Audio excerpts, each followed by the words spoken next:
All right. Now we'll continue with our presentations and proclamations. So first we have the Yuba Center Arts utility boxes. We have Ben first, and then we'll have David Reed, right? Yes. Okay. David Reed, our executive director. Dave's going to give a quick presentation. All right, hear me now. Okay, I'd like to start the meeting off tonight by introducing David Reed, the Executive Director with the Yuba Center Arts Organization. He's going to give us a quick presentation tonight on some of the recent work that his organization has done in coordination with city staff to enhance some of the traffic control utility boxes around the city and the work that they've done with the city over the last year and a half or so to help bring art to the city. Awesome. Thank you.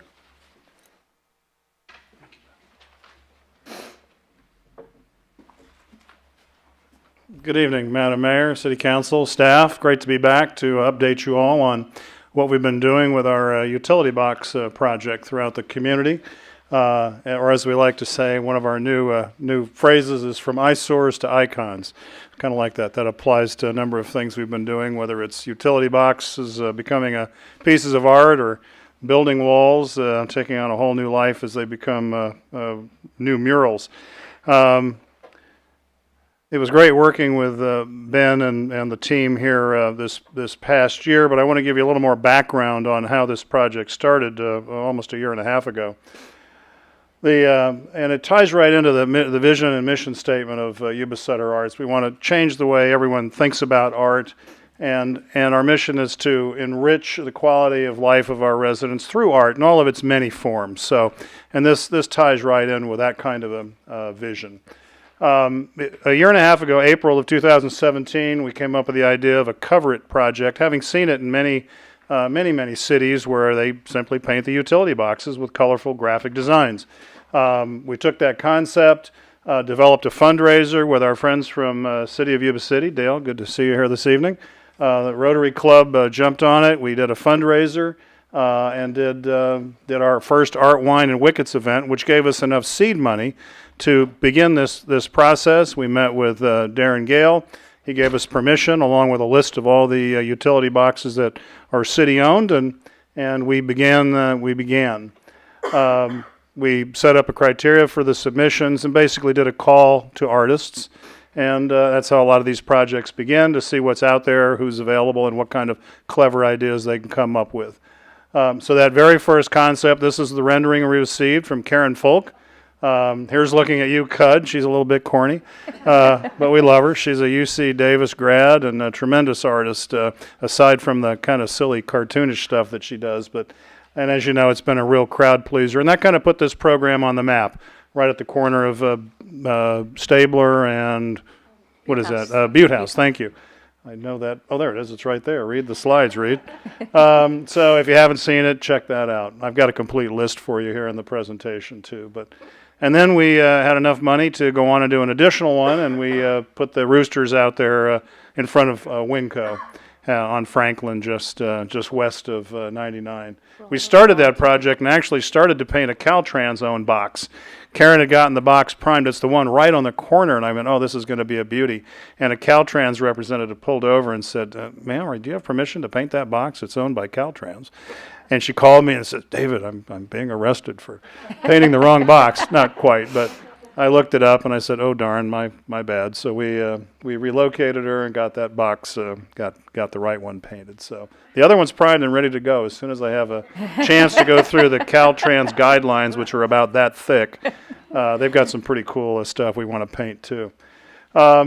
And that project, the rooster, if you know Bob Moffett from Capitol Public Radio, he lives here in Yuba City. He saw Karen working on the project, stopped and did a nice radio interview and a little piece. So we kind of made the regional news with that one. That has, of course, then spawned the project in collaboration with Yuba City. Ben called us in. We did another call to artists, and Ben set up a committee with staff and local citizens. We had over 30 submissions, and then we began the next phase. So this was another piece by Karen. She was one of the chosen artists on the next round. The farm tractors at Lincoln and Walton, also by Karen. Calla Lilies, Franklin Road at Walton Road. The chicken band, this was actually done by Yuba City High School students under the direction of Pam Novak, who's a tremendous art teacher, and we just honored her as our 2018 Arts Educator of the Year at a reception Friday evening. And she was out there just before graduation with the students, hot days, to get that done in time for the walk when the students walked by for the graduation ceremony. So, and this is just a terrific creative treatment of that utility box. And there's Pam in the middle of a couple of students. Teresa King is the young woman on the left whose the concept this was. And I'm sorry, I don't know the other student's name. And on the other side of the ball field, box just simply titled Honkers by another terrific local artist, Madeline Templeton. And this is another one of Madeline's pieces at Garden Highway in Percy, her bees. And another Karen, her other cow concept was chosen for Shanghai Bend and Garden Highway. And then Egrets by Yvonne Roque from my neighborhood out in Plumas Lake. She was chosen to do the one at Live Oak and Queens Avenue. So this is the complete listing. What do we have? 1, 2, 3, 4, 5, 6, 7, 8, 9 now complete. The 7 additional ones funded by Yuba City, plus the 2 that we had begun with. We've got a couple in Marysville. They're a little behind, but they only have 8 boxes. They don't have nearly the infrastructure. So the Poppies for Remembrance on the left, and another Madeline Templeton piece on the right, the bike in the Buttes. And the woman on the artist on the left with Poppies for Remembrance is Rebecca Wallace, who's an instructor out at Yuba College and has done a number of murals for us up in Live Oak.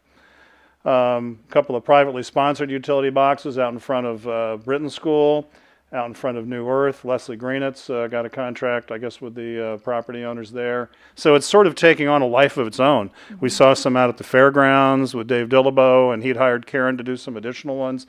So it's, you know, it's kind of neat to see that sort of organic growth of something so simple, really. Our umbrella, I'm mentioning this to show a couple of upcoming, we hope, public art projects. This is the Umbrella Sky installation at our facilities in Marysville. City of Marysville wants to do this on D Street next year, at least at the intersections, which will be kind of a fun thing.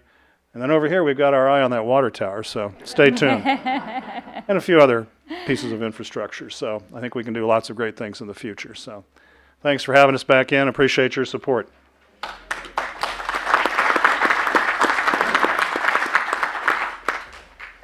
To the mayor.